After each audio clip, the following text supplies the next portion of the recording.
নমস্কার বন্ধুরা, দুধ পুলি করতে গেলে প্রথমে চালের গুঁড়িটা গরম জল দিয়ে মেখে নিতে হবে। তাহলে কি হবে, আমাদের দুধ পুলির ওই পুলি পিঠেগুলো কিন্তু খুব নরম তুলতুলে হবে। গরম জল দিয়ে ভালো করে মেখে নিয়ে বেশ কিছুক্ষণ রেখে দিতে হবে। আর অন্যদিকে নারকেলের পুরটা আমি বানিয়ে নেব।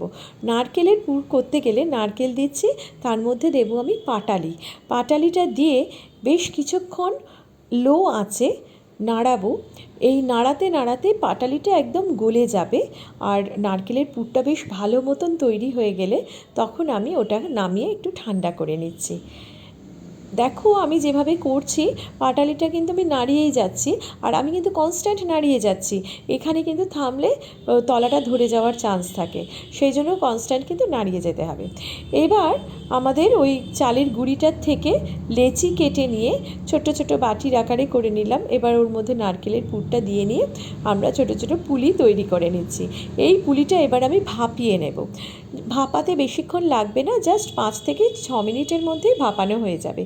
ভাপানো হয়ে গেলে তারপরে দুধ ফুটছে, ফুটন্ত দুধের মধ্যে দিয়ে দেবো গুড়। বেশ দুধে যেই কালারটা আসবে পুলিগুলো দিয়ে দেবো। ঠান্ডা হয়ে খেয়েও অবশ্যই ভালো লাগলে আমার চ্যানেলটা সাবস্ক্রাইব করো।